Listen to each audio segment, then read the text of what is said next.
Alright, time to talk about another goated channel.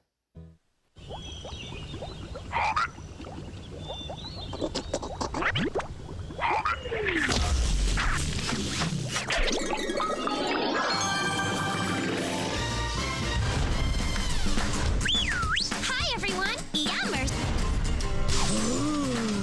Wow. Isn't this exciting?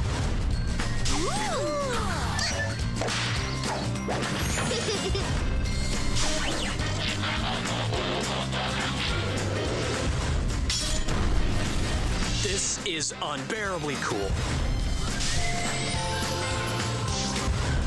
Isn't it beautiful? Perfect. Here we go. This is going to be a blast. Autobots, roll out.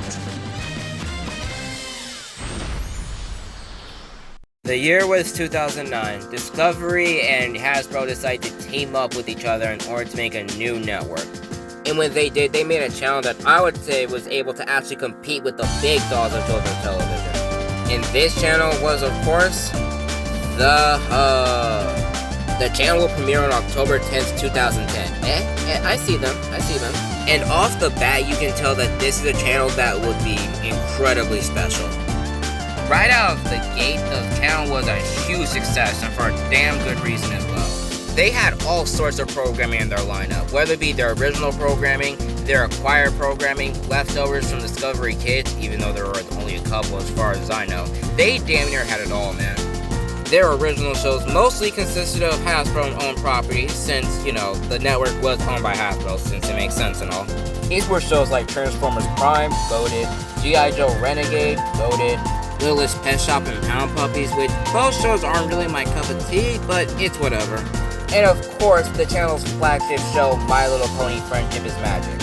Honestly, I saw this show a couple of times when I was a kid, since it was practically unavoidable. And honestly, I gotta say, the show actually kinda slapped. I'm not a Brody, by the way. I'm just saying, but the show was honestly pretty good for what it was. By the way, Pinkie Pie is the best character in the show, hands down, don't at me. They also had other original shows outside of their Hasbro stuff, like Dan Versus. Best original show in the Hub, by the way. And that Aquabat Super Show, which was okay from what I remember, so yeah. The theme song did kind of kick ass, though, now that I think about it, I'm not even gonna lie. Oh, and speaking of, there was also R.L. Stein's The Hunting Hour, too. That show scared the piss out of me. I'm not even gonna lie, bro. Like, it legit gave me nightmares. Couldn't sleep because of that show sometimes, I swear. Then there was the Discovery Kids leftovers, which, as far as I remember, I'm pretty sure there's only 3 shows that were left over from Discovery Kids that went to the Hub, and that was Kenny the Shark, Tuttenstein, and I'm pretty sure it was like another live action show from DK. I don't remember exactly. I think it was one of their reality game shows, like Endurance or something, I don't know. Then there was the acquired programming. Oh man, dude. Fraggle Rock, Goosebumps, Batman the Animated Series, Superman the Animated Series, Batman Beyond, Tiny Toons, Animaniacs. Best show on the Hub, period. And that live-action Ninja Turtles show or whatever. Men in Black the series. Atomic Betty, just, man, dude. That channel had some mostly goated taste when it came to its acquired programming. Let's not forget all the 60s and 80s shows they used to air on the Hub too, like Happy Days and Batman. Even though I didn't watch those shows as some of the other stuff on the Hub. Like, man, the variety on this channel was awesome, dude. I could talk about Hubbub or the various events that the Hub did have, but honestly, I never really tuned in for those nearly as much as watching the individual shows themselves. Some of the movies they showed were pretty good though, not gonna lie. I almost forgot they used to air some old 80s cartoons too, like the old 80s G.I. Joe, 80s Transformers, Gem. How could I almost forget? The Hub would have a pretty strong but unfortunately short lifespan. It was successful, don't get me wrong, and it seemed like it wasn't going to go anywhere for a long time either, but of course, with all good things, they must come to an end.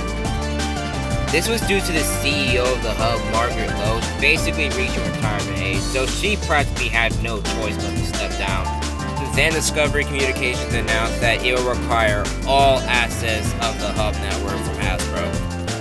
Because of these events, it would eventually cause the end of the Hub network as we know it. Ending a short 4-year run, but with some great and awesome memories to back it up.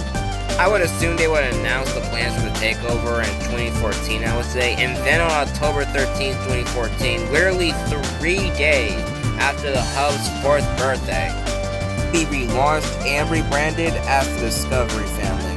Yeah, that boring ass channel.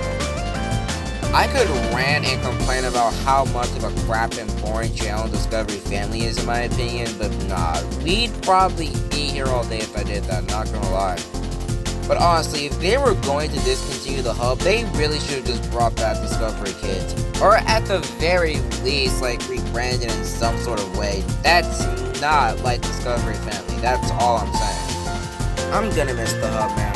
Not gonna lie, when the Hub was first announced, I kind of freaking despised it because it was replacing Discovery Kids. Which, in retrospect, kind of made no sense since I never really watched Discovery Kids to begin with, but it's whatever. Bottom line short, I was hella skeptical of it at first, but ever since it ended, I missed it more and more, even to this day, man. The Hub was an incredible network, man, and it definitely had the potential to rival the big three of children's television.